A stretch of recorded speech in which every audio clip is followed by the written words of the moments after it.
নমস্কার, আপনারা দেখছেন ভিশন প্লাস নিউজ, সঙ্গে রয়েছি আমি দিশা। বঙ্গ রাজনীতিতে আজকে একটি কালো দিন, এমনটাই খুব সহজে বলা যায়, কেননা তৃণমূল কংগ্রেসের অন্যতম নেতৃত্ব মুকুল রায় আজ তার শেষ নিঃশ্বাস ত্যাগ করেছেন। মুখ্যমন্ত্রী মমতা বন্দ্যোপাধ্যায়ের দীর্ঘদিনের ছায়া সঙ্গী ছিলেন তিনি, এমনটা খুব সহজেই বলা যায়। বহুদিন ধরে তিনি অসুস্থ ছিলেন এবং মৃত্যুশয্যায় তিনি লড়াই করছিলেন, এবং জানতে পারা যাচ্ছে প্রায় 600 দিন তিনি হাসপাতালে ভর্তি ছিলেন এবং শেষমেশ 72 বছর বয়সে এসে তিনি গতকাল রাত্রে 1:30 নাগাদ শেষ নিঃশ্বাস ত্যাগ করেন। এই মুহূর্তে শোকের ছায়া নেমে এসেছে তার দল সহ গোটা রাজনৈতিক মহলে। কি বলছেন তৃণমূলের একাধিক নেতৃত্ব, এবং বিধানসভায় তার শেষ যে শ্রদ্ধা জ্ঞাপন অনুষ্ঠান, সেখান থেকে তৃণমূল নেতৃত্বরা কি জানাচ্ছেন শোক প্রকাশ করে শোনাবো। মুকুলদা খুব ভালো সংগঠক ছিলেন, এ বিষয়ে কোথাও কোনো সন্দেহ নেই। আর পার্টির প্রথম দিন থেকেই তিনি ছিলেন। আমার 99 সাল থেকে ওনার সঙ্গে কাজ করবার সুযোগ হয়েছিল। মমতা ব্যানার্জির নির্দেশে যখন আমি তৃণমূল কংগ্রেসে যোগ দিই, তখন মুকুলদার সঙ্গে কাজ করবার সুযোগ হয়েছে। তা মুকুলদা এমনি আমি দেখেছি খুব ভালো সংগঠক ছিল, শান্ত মাতার লোক ছিল। তিনি মারা গেলেন, এটা আমাদের কাছে অত্যন্ত দুঃখের। এর আগেই এরকম ঘটনা না, উনি অনেকদিন ধরেই অসুস্থ হয়ে ভুগছিলেন। মাননীয় মুখ্যমন্ত্রীও 3বার দেখে এসেছেন, ওনাকে 3বার দেখে এসেছেন। আজকে সব ব্যবস্থাই ম্যাডাম দিদি নির্দেশেই সব কিছু হয়েছে। দিদি আমাকে সকালবেলা ফোন করেছে, দিদি জানিয়েছে। তারপর আমি অ্যাপোলোতে গেছি, অ্যাপোলো থেকে আমরা বিধানসভা অব্দি নিয়ে এসেছি। এরপরেরটা পার্থভূমি অভিষেক বন্দ্যোপাধ্যায় নিজে গেছে, ওরা বাদ বাকি কাজটা করবে। পুরো স্মৃতি অনেক আছে, মুকুলদার সাথে প্রচুর গল্প। বিশেষ স্মৃতি ওইটা কাজের সূত্রে, রাজনীতি, ইলেকশন, প্রচুর ক্ষেত্রে মুকুলদা। আমি স্মৃতি বলতে কি বলবো, তখন আমাদের ওই যেখানে আমাদের অফিস ছিল, যে জায়গাটা পার্টি অফিস, বহু লোক অনেক কথা অনেকে বলছে। আমি মুকুলদাস পেশেন্স দেখেছিলাম, ধৈর্য, যে উনি অনেকে একটু জোরে কথাও বলছে, কিন্তু মুকুলদাস ঠান্ডা মাথায় সব কটা সেদিন বুঝেছিলাম পেশেন্স আছে লোকটা, আর লোকটা সবাইকে চেনে আর নাম ধরে সবাইকে কথা বলতে পারে।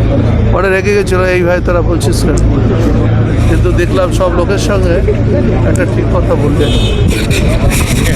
পলিটিক্সে একটা অধ্যায় দীর্ঘদিন 2000 সাল থেকে আজকে 2026 একসঙ্গে 26টা বছর কাটিয়েছি।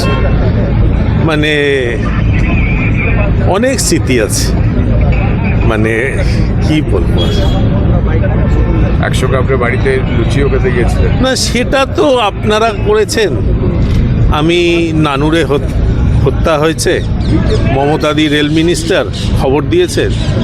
আমি একটা জাস্ট এইরকম জামা প্যান্টে আমায় গাড়িতে তুলে বললো, চল এক্ষুনি নানুর যেতে হবে। বিধানসভায় এলাম, পুলকদা, দীপকদা এদের নিয়ে, মুকুলদা বেরোলো।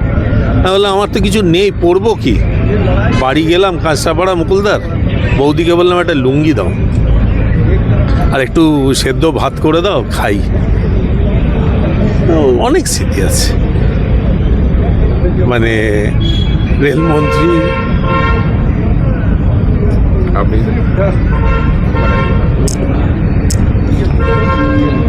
আপনি কি কাঁদছেন?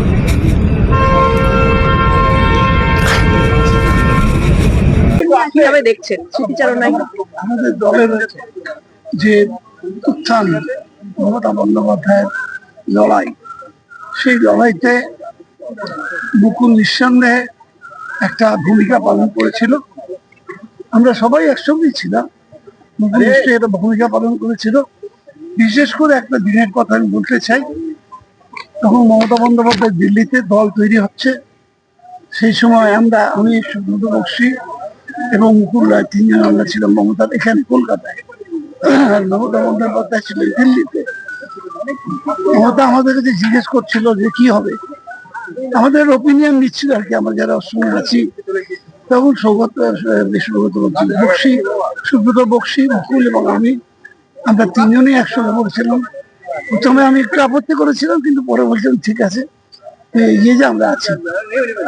সেটা সিদ্ধান্ত হয়ে গেল, এবং সেদিন মমতা বন্দ্যোপাধ্যায়, অজিত পাজা এবং কৃষ্ণা বসু সই করে দল গঠন করেছিলেন। তো মুকুল রায় দীর্ঘ আন্দোলনের সাথে আমাদের, এবং খুব শান্ত ধীর প্রকৃতির হলো। তীক্ষ্ণ বুদ্ধি ছিল। সেসব ব্যাপারে বহু ক্ষেত্রেই আমাদের দলের বিভিন্ন সময় ধরনের সিদ্ধান্ত হবে না হবে এইসব ব্যাপারে মমতা বন্দ্যোপাধ্যায় ওকে যথেষ্ট গুরুত্ব দিতেন আমাদের দলের মধ্যে। ওর চলে যাওয়াটা, যদিও অনেকদিন ধরেই শরীর খারাপ যাচ্ছিল ওর চলে যাওয়াটা নিঃসন্দেহে একটা বড় ক্ষতি আমাদের দলের পক্ষে। কিন্তু তবুও প্রত্যেক মানুষেরই জীবনের একটা সময় ধরা আছে যে কবে সে চলে যাবে, সেটা আটকাবার ক্ষমতা আমাদের নেই। কিন্তু আমি তার জন্য তার প্রতি আমার গভীর সমবেদনা আছে, তার পরিবারের প্রতি আমার যথেষ্ট সমবেদনা আছে। আমি তার হত্যা শান্তি কামনা করি। একটা সময় মুকুলদা বিজেপিতে চলে গেলেন, আবার তার